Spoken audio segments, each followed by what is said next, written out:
নমস্কার, সাবনাভিক নিউজ নেটওয়ার্কে স্বাগত। 122 দিন অতিক্রান্ত, বিচার পাওয়া তো অনেক দূর। কোন পর্যায়ে রয়েছে আরজি কর কাণ্ডের তদন্ত? এ প্রশ্নের উত্তর চেয়ে প্রতিবাদে ফের পথে নামল সাধারণ মানুষ। এই মুহূর্তে আপনারা ব্যারাকপুরের ছবি দেখছেন।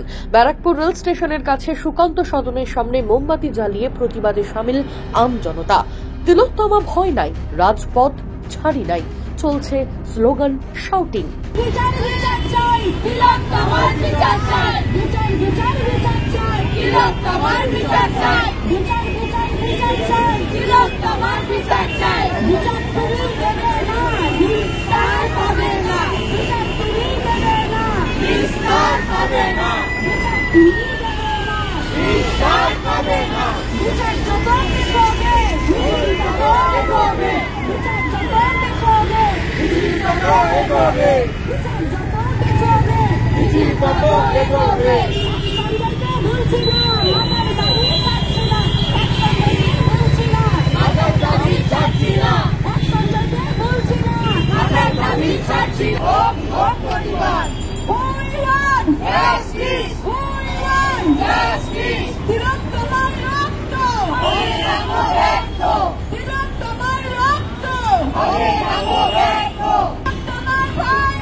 রাজ্য সরকারের হস্তক্ষেপ ছাড়া স্বাধীনভাবে কাজ করতে দেওয়া হোক প্রশাসনকে, দাবি জানালেন প্রতিবাদী সমর চ্যাটার্জি।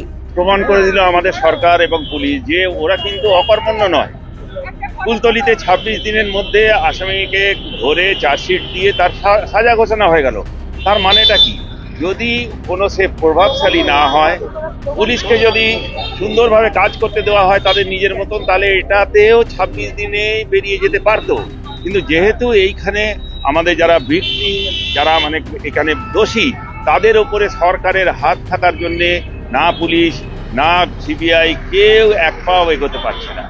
এইটাই আমাদের দাবি যে আপনারা ছাড়ুন, আপনারা পুলিশকে ছেড়ে দিন, আপনারা সিবিআইকে যদি হাত পা ছেড়ে দেওয়া হয়, আজ পর্যন্ত আমরাও তাহলে এই এতদিন 120 দিনের জন্য ওয়েট করতে হতো না। আমরা আছি রাস্তায়, যত দেরি করবে তত দিন থাকবো, এটাই আমাদের অঙ্গীকার। প্রতিবাদ কর্মসূচিতে অংশগ্রহণ করে কি জানালেন আরো এক প্রতিবাদী, শুনবো। দেখুন, আমরা তো একটা এই যে একটা বিচার ব্যবস্থার সম্বন্ধে নেমেছি, এই আজকে যে এখানে থ্রেট কালচার, রেপ কালচার, এইটা কিন্তু এই সরকার আসার পর থেকে যদি সরকারের পরিবর্তন না করা যায় এবং যারা এই কাজগুলো করছে, এই দুর্বৃত্তরা দিনের আলোতে পরিষ্কারভাবে ঘোরাফেরা করছে, অতএব তাদের কোনো বিচার হচ্ছে না। তা এই ব্যাপারে আমাদের একটাই কথা যে এই সরকারি পরিকাঠামোর এই ব্যবস্থা যদি পরিবর্তন না করা যায়, তাহলে এই ঘটনার কোনো পরিবর্তন হবে না। আপনারা দেখছেন যে এই আরজি করের ঘটনার পরপর কতগুলো ঘটনা ঘটে গেল এবং যাদেরকে মেডিকেল কাউন্সিল থেকে সরানো হলো তাদেরকে আবার নিয়ে আসা হলো। তাহলে এই ব্যবস্থার পরিবর্তন তখনই সম্ভব যদি এই সরকারটার পরিবর্তন করা যায়। আমাদের একটাই এসেছে যে জনগণের হাতে সমস্ত কিছু রয়েছে, জনগণের আগেও দেখেছে, এখনো দেখেছে এই যে করাপশন এবং এই দুর্বৃত্তদের যে পরিস্থিতির মধ্যে দিয়ে চলছে আমাদের রাজ্যের বর্তমান যে শিক্ষা ব্যবস্থা, পুরো শিক্ষা ব্যবস্থা সমস্ত যারা মাথা তারা জেলে, যারা যোগ্য শিক্ষাপ্রার্থী তারা রাস্তায়, আর যারা আমাদের ডাক্তার, যারা পরিষেবা দেয় আমাদের স্বাস্থ্যর, তাদের সঙ্গে আজকে এই ধরনের ঘটনা। অতএব কোন জায়গা থেকে আমাদের পশ্চিমবঙ্গ ভালো জায়গায় রয়েছে? একটা স্টেটমেন্ট নেই যেখানে পশ্চিমবঙ্গ ভালো জায়গায় দাঁড়িয়ে। অতএব পুরো ব্যবস্থা পরিবর্তন না হলে পরে এই ব্যবস্থার ঘটনা ঘটবে। অতএব এই ব্যবস্থা একটাই কথা হচ্ছে যে আমরা রাজপথ ছাড়িনি এবং বিপ্লব তো একদিনে সম্ভব হয় না যে আমি রাতারাতি চিন্তা করলাম যে আজকে এই ব্যবস্থার আমূল পরিবর্তন হয়ে যাবে। আমরা যখন এই রাস্তায় নেমেছি এবং আমরা এই অবস্থায় চলবে এবং শেষ দেখে ছাড়বো, এটাই বলতে পারি। এবং এই ব্যবস্থা এবং এই সরকারের পরিবর্তন ছাড়া এই ব্যবস্থার পরিবর্তন হবে না, এটা আমার মনে হয়। বিচারবিহীন 4 মাস অতিক্রান্ত, এখনো রহস্যে ডুবে রাজ্য সরকারের তত্ত্বাবধানে থাকা আরজিকর মেডিকেল কলেজের সেমিনার রুম।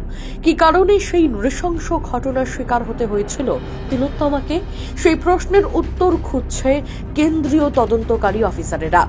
তাদের এই তদন্ত আদৌ সঠিক পথে এগোচ্ছে কিনা জানা নেই কারোর। প্রমাণ লোপাটের পর আদৌ আসল দোষীদের ধরা সম্ভব? প্রশ্ন থেকেই যাচ্ছে। রাজা দে, সাবনাভিক নিউজ, ব্যারাকপুর।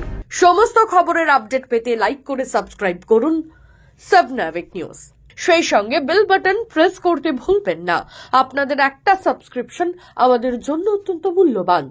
একই সঙ্গে ফলো করুন আমাদের হোয়াটসঅ্যাপ চ্যানেলটিও। জয় হিন্দ।